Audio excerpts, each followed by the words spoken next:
Every year in the NFL, it's a new team. As far as goals go, we have one. Putting a f***ing ring on our finger. Welcome to the Buccaneers Observer Podcast. This is Ralph Phillips. I'm Molly Bay. Today is June 9th, 2021. We have exactly 92 days until kickoff for the Buccaneers against the Dallas Cowboys. What a beatdown that's going to be. I know, it's going to be embarrassing for them. We're going to obliterate them. That's going to be so glorious. Opening We day. should just put in our second string. Like, I don't know how much preseason they're going to have, you know? Are we that confident? Yeah. No, I'm confident about the whole season. I mean, it's just, I don't see anybody. There's nobody in the league that can touch us. So there you go. I'm saying it now. I've been saying it. And just imagine last year at this time, you know, the pandemic was in full bloom. There was no training camps. There was nothing. I mean, we went into the season with like hardly any practice. I mean, and we had no idea by this point in the season last year whether there was even going to be a season. It wasn't until like, I think 2 weeks before kickoff, we're like, oh, I guess this is happening. Yeah, so this is a totally different year, and we're getting a full off-season workout program with Brady and the team. So, you know, it took them a few weeks last year to start meshing. Mm-hmm. I've been going through watching all the games. I'm in week 5 now. Packers game. Oh, Chicago. I thought Chicago was week. Oh, okay, yeah, maybe 5. Yeah, you're right. It is Chicago. I haven't started watching it yet, so I've gotten through 4, and even as about, you know, you could definitely tell that they weren't on the same page, especially the receivers and Brady. Mm-hmm. But still, we were just dominant. We were just beating. The Chargers gave us a hard time. Chargers played us hard. And, you know, they're keeping Sherbert this year, right? He's their starting quarterback. Mm-hmm. Sherbert. I think so. I love that. I will never not call. I don't know what his real name is. If I'm honest. Hubert. They played us very well. But, of course, you know, we weren't all on the same page, all that good stuff. But this year, man, we won the Super Bowl. We blew through the playoffs against the best teams in the league. Broke teams. I mean, Drew Brees retired. Washington, they went out and got a new quarterback, Fitzmagic. Oh, yeah. I don't know why they did that. I think the guy that played us did a fantastic job. He was the only one that really gave us a hard time. Aaron Rodgers, we broke them. You know, I know he's not even. He's still pissy about it. He's not even showing up to OTAs. He's still throwing a tantrum. Yeah, and you know, so here we got a whole off season of practice, and these guys getting better. Man, there's nobody. I've said it every podcast, and I'm probably going to say it but we're head and shoulders above everybody in the league. So, you know, here we go. It's going to be crazy. Yeah, well, not a lot of stuff. This has been a very strange off season. Now, normally during the off season is when me and Molly really start paying attention to the media because there's really not a whole lot going on. There's no games and stuff. So, you know, we start paying attention to the media and what they're reporting and all that good stuff. But this year there hasn't really been hardly anything. Yeah. There hasn't been. The Julio Jones trade, which we're going to talk about here in a minute, is really about the biggest thing that's happened.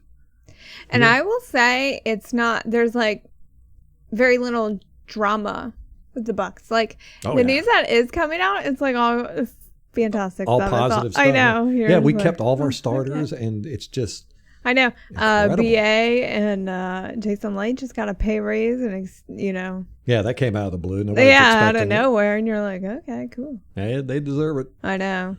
Yeah. So I guess we could start off talking about the Julio Jones trade. If you're not what? I just want to say real quick, my hair's orange. And it looks super orange. Yeah, she reminds me of the girl from the Fifth Element. Yeah. So I just want to get that out of the way. I know. Neither one of us. Did you shower today? Oh my gosh, no. I'm a hot mess today. So between hair colors and so there we are. But here I am doing a podcast. All the people listening on the podcast are like, "What? Why is she telling us this?" Super orange. It's very orange. So anyway, Ralph called me Lulu last night from The Fifth Element. Is that her name, Lulu? I think so. Lulu? I think. Y'all Lamania fact check me on that. Oskovich or whatever her real name I know. is. We don't even know her real name. Yeah. Great movie. Strange, but good movie. Definitely worth a watch. So Anyway. Julio Jones, Atlanta Falcons. I thought that Matt Ryan wasn't going to stick around this year. I thought, his salary cap number was just too big. I think he ended up changing it a little bit. Well, they just kicked the can down the road to next year. Right. So the $40 million that they were going to have to pay him this year, they've just deferred it to next year. So what are they paying him this year? It's something like 32 or something. I mean, it's still astronomical. Yeah. I don't know. I'm not completely sure, but it wouldn't surprise me if it's ridiculous like that. But the big chunk of money, they just keep kicking it down the road. I mean, they're going to pay him like 10 years after he's retired, probably at this rate. Yeah. And don't get me wrong. I think Matt Ryan is an excellent quarterback. I think he's underrated, but he lacks that quality, that leadership quality or something. I mean, I don't know. I don't know the guy and everything, but he just can't seem to get guys to rally around him. Well, I think just the proof is in the pudding. Like, they can't make it. They've made it to the Super Bowl one time under him. They got their asses handed to them. Mm-hmm. And I mean, they've never really done anything besides that. And he's had Julio Jones the whole time. They've been shoring up this receiving core for years, and it can't get anywhere with it. So to me, eventually that falls on your quarterback. I mean, he's had coaches, he's had quarterback gurus, offensive-minded coaches, defensive-minded coaches when, they're going, oh, the defense just didn't perform. Right. So they went out and got a defense. But did they really? I mean, No. They lost in the Super Bowl. You got to kind of blame that on the defense, when you're Sure, yeah. up so far and then the other team comes back and wins, just like Dallas last year. Mm-hmm. Well, that's what I was about to say. Even Matt Ryan has kind of gotten a reputation at this point for being a choke artist, where they're going to give up a big lead. And they might have a 40-point lead and the defense gives up those points, but then where's the offense matching those points or, scoring so that they remain ahead? Right. It's not happening, so. Yeah. So, the Matt Ryan, good quarterback. Technically, he's great. He's got one of the best forms in the league. I would say even the best. He's just mechanically, he's really good. But there's something lacking there. It's that, what do you call it? The intangibles? Intangibles. Yeah. So what they did is they kept Matt Ryan and they got rid of Julio Jones. Now, from my perspective, it seems like Julio Jones really wanted to get out of there. I don't know if he doesn't like the new coaching staff or whatever. I think maybe you just get to a point where you're sick of losing and you're like, I'm not going to get anywhere here. I could see that. And I think that it's a fair assessment that he did want out. They were saying that he was asking for a trade months ago. And so, I just think you do get up to the point in your career where you're like, I want a ring. I mean, Julio's been in the league how many years? I don't even know. 11? Yeah. 12? I mean, long time. And at this rate in Atlanta, and especially with us being as dominant as we are, I don't know, is he going to stick around long enough to outlast the Bucs? And at that point, are the Falcons going to be in a position to win? I don't know. Yes, no. Right. Yes, no. That's what I'm saying. No. Okay. Our division is getting worse by the day. I mean, I do not know what's going on with the NFL. I think that, I don't know. I think two things have happened. One, they're in shock from us. The Buccaneers, we kind of came out of nowhere and beat everybody up. And during the season, people, of course, when Tom Brady came to us, they were, like, now Buccaneers are in the conversation for the Super Bowl. But as the season went on, everybody was like, they don't look so great. Maybe not. Yeah, and there was that 4-game stretch that we lost that ended in Week 12 with the Kansas City Chiefs. It ended after our bye week, where everybody had written us off. We were losing and going in. We basically had to do exactly what we did, was win out for the rest of the season. Nobody expected us to do it.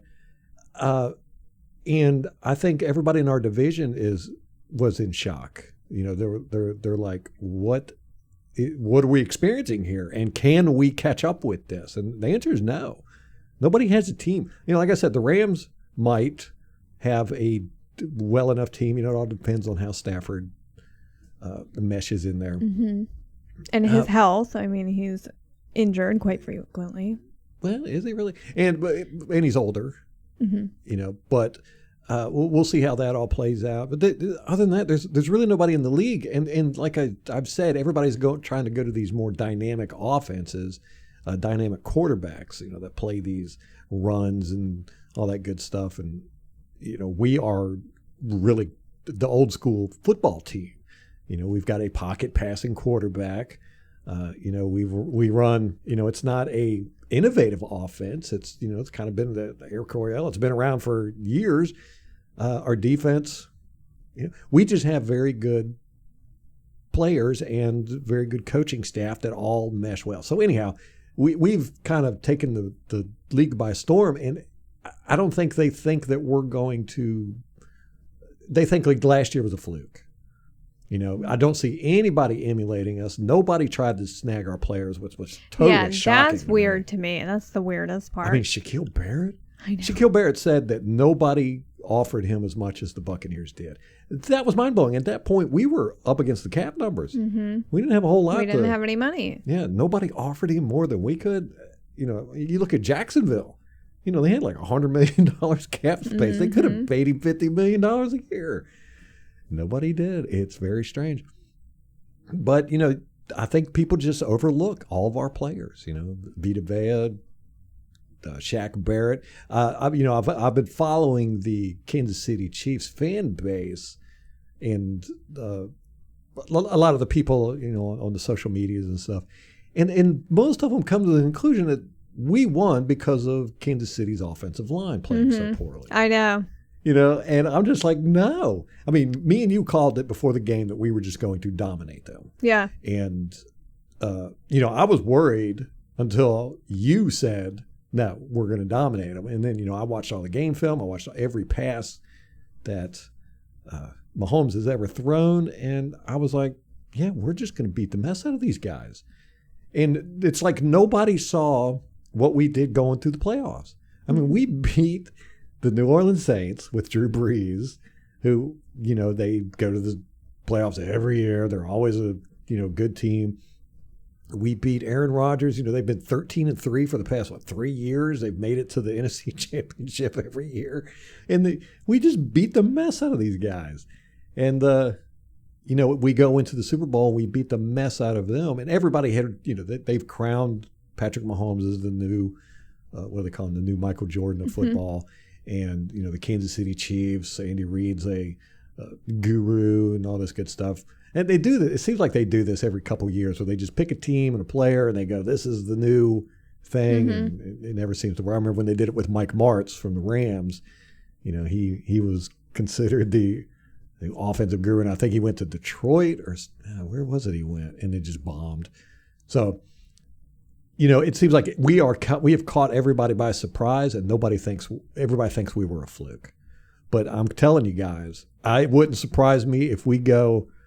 This is a 17-game season now. If we go 17-0, it wouldn't surprise me at all, and then go plow through the playoffs.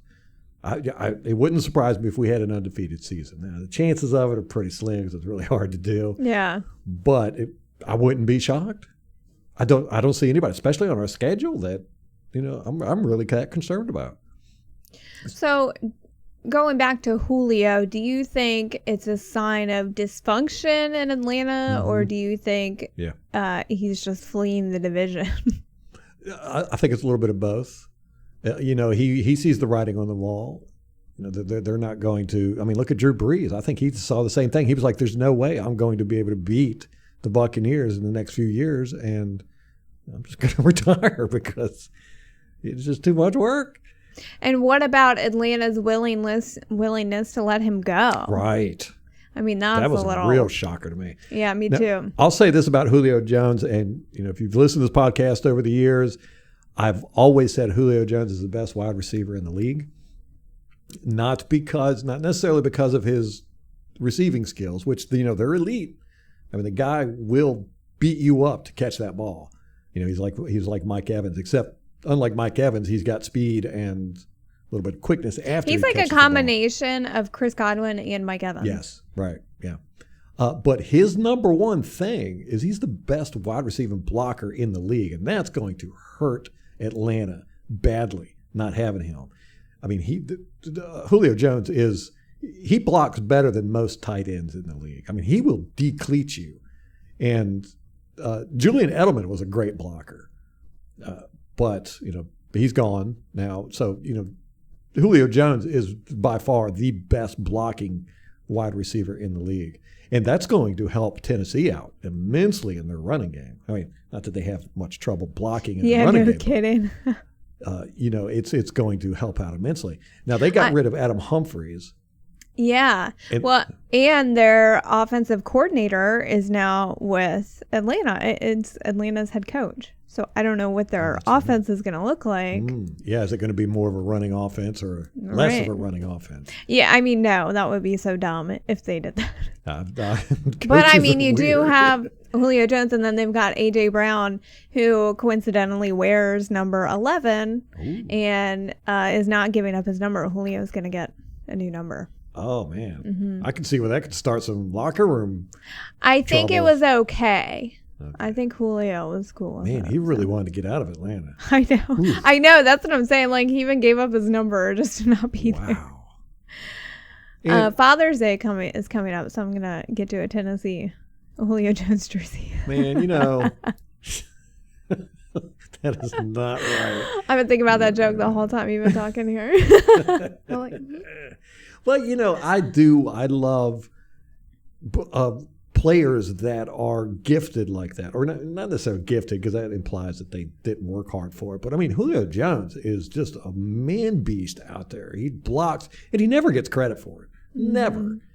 And I've got a ton of clips of him just laying Buccaneer players out. And it's not just Buccaneer players, but that's who I watch the most. So, he is a great blocker.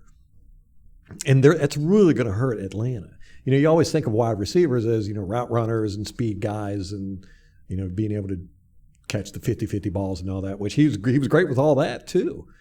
But add on his elite level blocking, and they're not going to make up for that. I don't care what you think about Gage or Ridley or any of those guys they've got left. They are not at Julio Jones' level in any aspect, but especially the blocking. And it's really going to hurt Atlanta because they're not the best blockers in the world to begin with. Well, and then I'm thinking about Tennessee. They have a really physical team even before Julio came. Right. Yeah.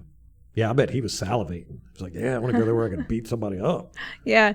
And the AFC is not that strong anymore. I mean, they have Kansas City. Well, I mean, what teams over there? I mean, it used to be New England, and then Pittsburgh, but looks like they're falling apart. The Ravens, and I mean, the AFC. You and I were talking about this yesterday. They had Tom Brady, but then they also had Peyton Manning for years. I know he hasn't been there for a few years, but I mean, they had two of the best quarterbacks to ever play the game in that those were fun conference. Battles to watch. Yeah, and they played forever. I mean, how long did Peyton Manning play? Like 15 years, and then Tom Brady was there 20. Ben Roethlisberger, he's been there forever too. So the AFC is kind of in a transition period where all the old quarterbacks are either leaving the conference or retiring, and then they've got all these, there's kind of a vacuum. So who's going to fill that void to be that dynasty quarterback? Yeah, I can't think of any over there. You've got Patrick Mahomes, again, the jury's still out on him. I mean, he's got great talent. And I like him as a person and all that good stuff. We'll see if he becomes, a good leader and the whole Super Bowl thing. And I've been wanting to bring this up, and I keep forgetting every time we do a podcast. But how much do you think that Andy Reid's son getting in that car accident, what was it, the night before the Super Bowl? Or it was that week. That weekend. Yeah, I think it might have been like Wednesday or something before. Yeah, if you're not For familiar, Thursday. Andy Reid's son was was he an assistant coach or he was a secondary coach? He was, I want to say, assistant, like tight ends coach or something. Yeah, he wasn't like a main coach, but he was on the staff, and he got into a drunk driving accident where he was drunk, or he had been drinking, and he ended up killing a... No, he didn't kill her. He seriously injured her. Oh, I thought she died later. Oh, I didn't hear that, but... Yeah, I think he's being charged. Well, he's being charged anyhow. Yeah. Yeah, so maybe but she was critically wounded. She's going to have issues for the rest of her life. And this happened right before the Super Bowl, and they came out and they were flat, and Yeah. It was a real shocker to me at their play calling was as bad as it was. Because one thing that they're known for, Andy Reid is known for especially, is, a lot of tricky plays. And they didn't do hardly any. They just really tried to beat us in a classic sense. And as we all know, it didn't work out too good for them. So, to me, the jury's still out on Patrick Mahomes, whether he's going to be an all-time great or whatever. But other than him, there's nobody in the AFC I can really think of that, you can really say that about. Maybe the Cleveland quarterback. Baker Mayfield? Yeah. Maybe Ryan he's got Tannehill. I mean, he's doing pretty well at Tennessee. He's taken them to the playoffs 2 years. Yeah, to me, that's the running game. Tannehill is just, he didn't do a whole lot. Fair enough. From the game film I watched on him, he was just not accurate and good decisions and stuff. But, he's got an excellent run game to back him up. So I don't see anybody in the AFC that's got that, the future elite potential. There's Josh Allen, but I think he's another one of those. His legs sometimes cost them as much as they do. Yeah, you said he was the Jameis Winston of the AFC. Yeah. Like I said, I mean, there's a lot of good players, but there's a difference between being good and elite and sustaining that elite level. So, Julio Jones, he was ready to go, and I think he's salivating, thinking about being on a physical team, because he's a physical player. It's like Julian Edelman. Julian Edelman would seek guys out to hit. And he was fun to watch on film because he would just, he would spot somebody standing there and he would just run up and lay them out. Little Julian Edelman, he was tough. Gosh, it is going to be so weird watching the Falcons without Julio Jones. Mm-hmm. Or how about New Orleans without the Saints? Julio's been in the league since 2011. New Orleans without Drew? Okay. New Orleans without Drew Brees, yeah. You said without the Saints. New Orleans without the Saints. New Orleans without the Saints. Saint Drew. Yeah, we've had so much shakeup in our division. It's going to be very interesting. In the league in general, we talked about this last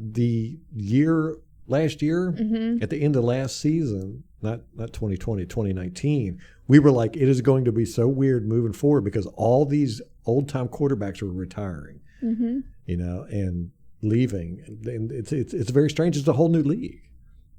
We don't have the Peyton Mannings and who all was it that retired? Phillip Rivers, Eli Manning. The Cam Newton went to New England. It was a bunch of them. It is so hard. Andy Dalton leaving. Yeah. Cincinnati. It's so hard for me. I am completely averse to change. So it is hard for me to not only see all the change, but then to keep track of all the new people. Because a lot of times I feel like the new people, they're completely unproven. It takes like years for me to warm up to. Like Russell Wilson is one of those where I was like, he's a gimmick, he's not. And eventually you got to admit, like, okay, he's 10 years later. He's pretty good. I still see all these guys as new. Me too. Me too. Peyton Manning he came in the league in 1998. He played till 2015. So that's 17 years, 18 years. Wow. Yeah, long time. Yeah, those were epic battles between him and Tom Brady. So Julio Jones gone. Our division is just so weak right now. Carolina is, if they can keep this coach around for a couple more years, he's going to have to start winning next year. This year, he's still got a little bit of leeway, but next year he's got to win. We don't in the NFL now. if you're not winning by year 3, you're out. Yeah. And I don't know if he is. I mean, they look like crap, if you ask me. Well, they've had so much roster churn, and it's like last year they drafted defensive guys. Like everyone that they drafted was on the defense. Those players can sometimes take quite a few years to develop.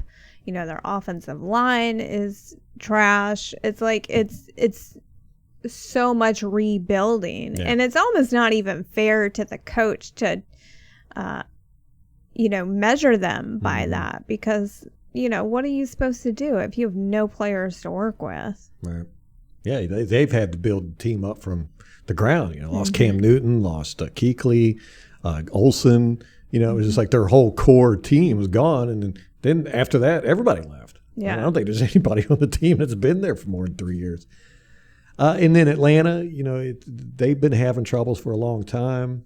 There's just some mess going on there. They can't get things together. It's always, the offensive line is falling apart. Well, and then at what point do you put it on Matt Ryan, though? Right, yeah. I mean, there's a point where you got to say, hey, it's your job to be the on-the-field leader. If it's falling apart on the field, it's your fault, even if it's the defense. Yeah. You've got to be getting these guys in line. And they just can't ever do it. And I think this is the last hurrah of them, and it's going to be more of like a thud. Mm-hmm. Losing Julio Jones is going to be huge for them, huge. I don't even think they realize how big of a deal it is. And then you got New Orleans. Drew Brees was their team. I don't care what you say. Drew Brees is a very good quarterback in certain aspects. And one of the aspects he was very good at was just matriculating down the field, keeping the ball in the offensive hand, moving it down the field, not making stupid mistakes, and he was very, very good at that. You couldn't sack the guy, he didn't throw a lot of interceptions. It was very, and they're losing that, and they're replacing it with, a dynamic quarterback either in Jameis Winston or what's Seven's name? Taysom Hill. Which I really thought he was going to do a lot better than he did when he got the chance last year for those 4 games. He looked like crap. I know. But, he might be better, but, it's not going to be Drew Brees. And I think that, they're vastly, very quickly on their way to the bottom. They're going to be fighting with Carolina. Yeah, I think all 3 of them could be fighting for the bottom. It's hard to say. Right. Who's going to be worse? And New Orleans will certainly be the team to watch as far as their quarterback battle goes. I mean, who knows who's going to win that?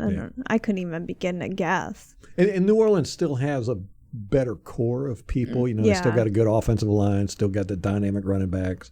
Kamara. Their defense is decent. Yeah. Very good, actually. Defensive line. They lost some guys, though. Linebackers. Yeah. Secondary. So, I fully expect us to go undefeated in the division. I'm just going to say that now. But, Julio Jones being gone, I'm extremely happy about. I am too. I'm like, bye. Drew Brees retiring. I'm like thrilled to death. It's like. The less weapons our opponents have, the better, as far as I'm concerned. Yep. Not mad about that at all. So we have it's almost like the path is getting more clear for us for our next Super Bowl, I know. And then it's like Aaron Rodgers being a bitch and not showing up for OTAs. It's like, does he not want to play against the Buccaneers again? That would not surprise me either. If he goes to the AFC, then I would say, yeah, that might be it. He doesn't want to play against Tom Brady. Do you think he's staying at Green Bay? No. At this point? Mm-mm. I don't think that you can. I mean, at a certain point, it becomes irredeemable. And nobody really even knows what it's about. It's really just, he's like you said, he's a little pissy. Well, it's like Adam Schefter came out with that report, and then it started all this stuff. And it was like, well, did he create that drama, and then it's kind of self-fulfilling prophecy? I don't know. Like, I think Aaron is so petty that he could be baited into it, and that's exactly what happened. Might be. No, I mean, I think that could potentially be it. I don't know. Well, he got his coach fired, Mm-hmm. and Mike McCarthy. Right. Of course, he went to Dallas, and I've got some friends who were Dallas fans, and they were so excited about it. I was like, dude, why? This guy is horrible. I don't read know what the Bleacher Report article Yeah. about that. Yeah, I was sending them links, and they refused to read it. I was like, dude, man, y'all are in for some bad times. It's going to be a bad time. This is one of those things where stats will definitely fool you. Yes, he had a winning record, but it really wasn't a whole lot of him. And I think that, I don't know if that went to Aaron Rodgers' head. I mean, we always know he's always had a prideful ego. And I think he wants to get rid of the general manager. And I think that's where they've drawn the line. They're like, no. Because, and this is all speculation just from stuff that I've read and seen. Aaron Rodgers is mad because they won't give him weapons. He wants, fast wide receivers and all this good stuff. And they keep drafting and getting in free agency, defensive players and all that. And he's like, no, I need, work on my skill set. Me. I know. Well, here's the problem is that they've given him weapons for years, and he's such a pissy asshole. No one wants to play with him. Like, they got him Jimmy Graham. Like, how long was Jimmy Graham there? Yeah. I mean, we can go through the list of all the receivers that he's had. Mm-hmm. I just, I'm like. Yeah, and if you read that article, it's if you make him mad or if you don't do what he told you to do, he won't throw you the ball anymore, even if you're open. And who wants to play like that? Like, Nobody. They're professionals. They're the cream of the crop, the best in the world. And, you're going to have to deal with some high school attitude. Yeah, it's like, get out of here. I wouldn't play for that. Yeah, so anyhow, Aaron Rodgers, no, I don't think he's going to be with Green Bay anymore. And from what I can tell with the fan base, they want him out too. They're just like, yeah, this is silly. They hate to see him go, but they're spoiled. They're just like Patriots fans. They've had great quarterbacks since the early 90s. Mm-hmm. It's been 30 years of great quarterbacks in Green Bay. They don't know what it's like to not have a good quarterback. So they're like, yeah, just get rid of. We've got Love. He'll be fine. Oh yeah, but apparently, I can't remember the coach's name. The pretty boy. He said that. LaFleur. Okay, yeah. LaFlower. You know what that means in French? It's LaFlower. I don't know, but it makes a lot of sense. He said Jordan Love needs a lot of work. Like Jordan Love is not ready. Yeah, that's what I heard too in training camp. He's looking like crap. Yeah. But then again, when you're used to watching Aaron Rodgers for years, yeah, LaFleur means rose or flowers. Wow. That's funny. Is that his last name, LaFleur? Is it? This is embarrassing. We don't know this. I am out of football shape. Like my brain is out of football shape. Yeah, this has been a very strange. Yeah, but sure is. Matt LaFleur, the flower. He does look like a flower. He's so pretty. Woo. Okay, so let's get off of everybody else's quarterbacks and talk about our awesome piece of manliness. Apparently, he played with a knee injury all year last year. Really? Yes, and he got surgery. Yeah, I remember that. Yeah, and BA was saying, oh, they just kind of scraped it out, and then someone else came out and said, no, it was more serious than that. Yeah, and Tom Brady came out and he said, look, I'm old school. I don't like talking about my injuries, and he said, but I'm fine now. And he said, I actually am a lot better. Last year, there was a few things I couldn't do, and I'll be able to do them this year. So I'm like, ooh, whoa, that's scary. Put the whole league on notice there. It was like, hey, I was playing with one hand tied behind my back last year. I know. Whooped everybody. Well, and he's not the only one that had the knee injury. So, and this has me wondering if this is kind of the new procedure that the NFL doctors are doing, because AB had a knee thing, JPP had a knee thing. Yep. Tom had the knee thing. Yeah, JPP played all last year with his knee issue. Which I believe. He's always got something. Always it something. Never stops him. The neck. I mean, that didn't seem to bother him, but he's like, oh, my knee. It's crazy. He's incredible. He's a robot. I know. a Terminator that's been blasted on. He's got half a hand, broken neck, blown out knees. He's just incredible. And he's out there yelling at the young guys to step it up. Keep up. Keep up with me, dudes. Okay, what do you think about... So now they're all in OTAs, so everybody, I think, basically has shown up. I think there were like 6 guys on the roster who had not shown up for OTAs, but for the most part, everybody's there. Mm-hmm. I think Sue's got a wrist injury. He hasn't showed up. But BA said it's fine. Like, nobody cares. Like, BA does not care. Like, yeah, Sue cannot practice the whole offseason and come in game 1 and be ready. Most of our veterans are that way. Not practice at all. I mean, exactly. Sue has never missed a game in his whole career due to injury. Never missed a play due to injury. Yeah. So I ain't worried about. Yeah. Well, they have the OTAs where most everyone has shown up, but then there were the voluntary workouts a few weeks ago, and none of the veterans were coming. It was that whole hullabaloo with the league, with the NFLPA, where they were trying to, when we touched on this in the last podcast, they were trying to leverage the league to not, to change the off-season programs and workouts. And so Tom Brady was kind of at the forefront of this charge, telling veterans, like, hey, don't go to these voluntary workouts. And so he had our guys working out separately from these voluntary workouts. And BA had said, like, y'all can come use the facilities, because if they get injured, as that offensive lineman, was it the offensive lineman found out? Yeah. When he got injured from another, I can't remember what team he was with. I was going to say the Ravens, but. Okay. He got injured and is now at risk of not getting paid. And, because he wasn't at a team facility. Yeah, he's got a lawsuit going on. Oh, he does. Yeah. Oh, gosh. They'll end up paying him something.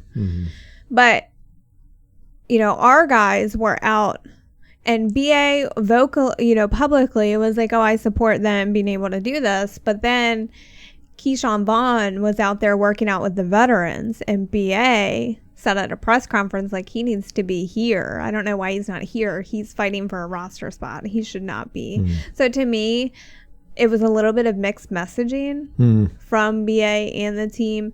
I mean, Keyshawn is not going to be able to succeed if he doesn't have a rapport and chemistry with the starters, but the starters aren't there in camp. So what is he supposed to do? I think he's between a rock and a hard place. Yeah. And I don't think it was necessarily fair for BA to come out publicly like that. Well, yeah, I understand BA's point too. You got to earn a spot on this team. Sure, but it's kind of mixed messaging. Like, you're publicly in support of this, of the players working out separately, and so what is he supposed to do? I think it's just not. You're not being very clear with your expectations. Yeah. Yeah, that might be the issue. It was just a confusion. Yeah. Well, at least he was out there doing something. Yeah. Well, and the next day he was in the facility. So the message was received loud and clear. I just don't know. BA's really good at using the media to get his point across to his players. Yeah. I can say that. Yeah. But now they're all at the facilities this week. And Tom, I think, is doing stuff even with recovering. Oh, yeah. Yeah, he's coordinating practices and all this good stuff. He's just ridiculous. Bruce Arians is thrilled to death. I mean, if you read his book, Quarterback Whisperer, one of Bruce Arians' big issues with the team is he wants the veterans on the field to be coaches on the field. He wants them to be the leaders on the field and in the locker room. And he's got it with this team. I mean, you got JPP and Adama Suh, Levante David. I mean, those guys, maybe even Shaq Barrett. Those are some. JPP especially is a very vocal leader in the locker room. And then, of course, on the offensive side, you've got Tom Brady, who, this guy is going to be. If it was up to Tom Brady, he would have the whole team out there practicing every day, probably 12 hours a day. It's true. Yeah. And so BA loves that. He gets to ride around in his little golf cart and drink his not do anything. Yeah. What's in that tumbler, BA? Yeah. Ice water. Flavored ice water. So, yeah, it appears everybody's doing very well. Training camp, everybody looks good. We had an injury. Peter Report was saying it was one of the defensive backs. I think it's safety. Last name Riley. I think Cameron Riley had an undisclosed injury. So he's one of these bubble guys. But that was the first I'd heard of. Was it a serious injury or? They haven't said. It was like a lower leg injury. Huh. So BA did not comment on what happened, but Okay. And it was right after he had picked off Tom Brady. He picked off Tom in the end zone. Celebrated so hard he hurt himself. I don't know. Oh, I think it was a couple of plays later, but Dan Vitale, you remember him? Vitale. He was a fullback that we drafted, I want to say, during Shiano years. okay. It might have. Was it Shiano? Oh, I want to think so because I don't think anybody else would have drafted a fullback. He's retiring, and he said he wanted to especially thank the Cleveland Browns, Green Bay Packers, and New England Patriots for giving him a chance to play in the NFL. Ooh, shade. Did not mention the Buccaneers. The people who drafted him. Yeah, that's messed up. Yeah. Did he forget? I doubt it very seriously. Well, we did. I want to say when Lovey came in, they got rid of him, or it might have been Cutter. I can't remember. Save that for a fact check follow-up. Yeah. Robert Agoyo is playing with the Patriots. Oh. He's out there fighting for a job. Yeah. Bill Belichick likes the Bucs sloppy seconds. He did. Although I say that, and we have like his top sloppy second, Tom Brady. Right. Tom Brady's rookie card sells for $3.1 million at auction. How about that? Woo. Yeah. All right, Ralph, we got to start wrapping this up. I think that you need to go over what happened, how you got us blocked by Rick Stroud. Yes. I've got like 5 minutes to wrap this up. Yes, Rick Stroud. Now, if you've listened to our podcast ever since we started doing this, we're kind of media bashers. And we believe that the Buccaneers team is more than just the players on the field. We believe it's the fans, it's the everybody involved, the front office and all that good stuff. Everybody rooting for the Buccaneers is part of the team. And it's why we don't bash the team. We don't call for players or coaches to be fired because, that's really going against the team. We won't do it. We might kind of feel it, but we're not going to come out and say it. Now, with the media, it's a different story. Now, we have totally cut out the ESPN reporter because she is anti-Buccaneer fans. I have seen her use her following on social media to attack fans that don't agree with her. She will call them. She will get her little fan group to attack Buccaneer fans, and it's just unconscionable to me. So I don't even mention her name. But there are quite a few media personalities who we got to remember they are not Buccaneer fans. They're doing a job, and they want to create controversy. They want to create problems. So we kind of hold them to a different standard. We're going to hold them accountable, just like we would a player or anything like that. But we also have got to understand that they're not on our side. They're not part of the team. They just report on the team, if you want to call it reporting. So we have watched throughout this whole pandemic that these media personalities band together and do the whole, wear a mask and all that good stuff. All the finger wagging. Yeah, did a lot of finger wagging and, rooted on about players getting tested and all that good stuff. And, basically whatever the Fauci CDC said, whatever, they were on board with. Never questioned it or any of that stuff. Well, anyhow, Rick Stroud, apparently the NFL is not going to allow the reporters into the locker room after the games anymore. And I'm not sure what the whole kerfuffle was about, but Rick Stroud from the Tampa Bay Times had a conniption, and he said this, and it blew my mind. He said, "This is not about safety. This is about control." Talking about the NFL not allowing them, and just zero self-awareness. Zero self-awareness was mind-boggling to me, and I couldn't resist myself. So Ralph was in a mood, and this is why I control the social media accounts on him. I like to fight too much. So I pointed out his hypocrisy. I was like, hey, when people have been saying this throughout all this pandemic, I've seen you guys call them conspiracy theorists and call for them to be blocked and censored and all that, and they have been.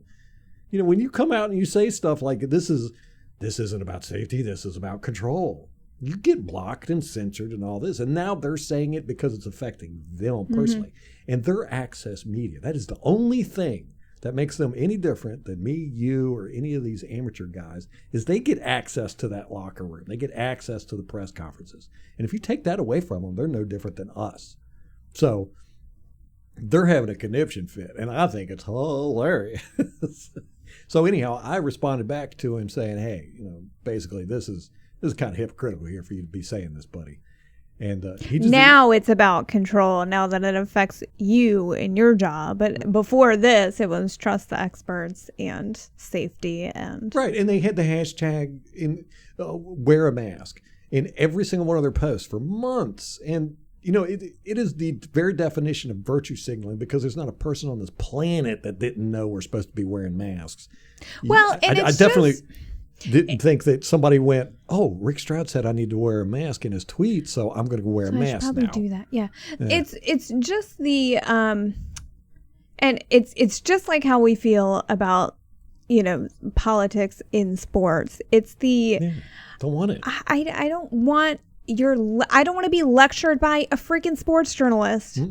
I just don't. About anything. I want to hear what you have to say about sports, like kind of, not really, but I mean, if I want to hear about anything from you, it's going to be about sports. Right. I don't want to hear about your religious preference, your sexual preference, I don't care. Your thoughts on the Second Amendment, any of that stuff. I don't care.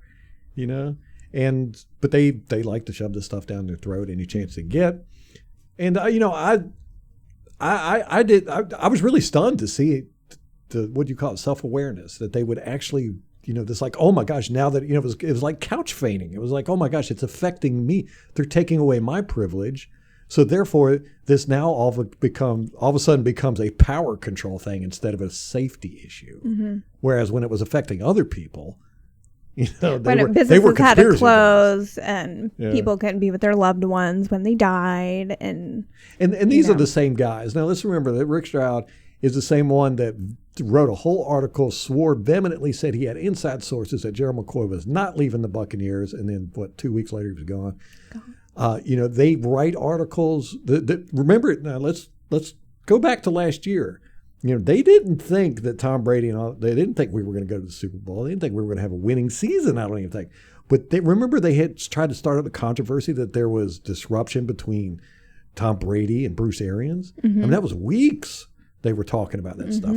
They wrote articles about how Tom Brady's business, what was it called, TB12, took money from the PPE program, or PPT, whatever it was called, the COVID relief program, and then they wrote articles about how the Glazers who own the Buccaneers, they tried to swindle money out of the Gulf oil. I mean, they are not Buccaneer fans. They are not.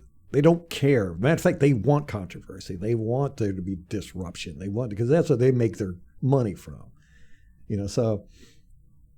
I take these guys with a grain of salt. They're wrong more often than they're right. They just have a bigger megaphone. If you watch the press conferences, Rick Stroud is always the one who gets to ask the first question. It's because he's been around the longest and he works for the Tampa Bay Times, which is the most prestigious paper in Tampa Bay, in that area, actually. It's actually quite a prestigious paper. But it doesn't make them experts on anything, and it definitely doesn't give them the right to wag their finger at us on health and political and religious issues.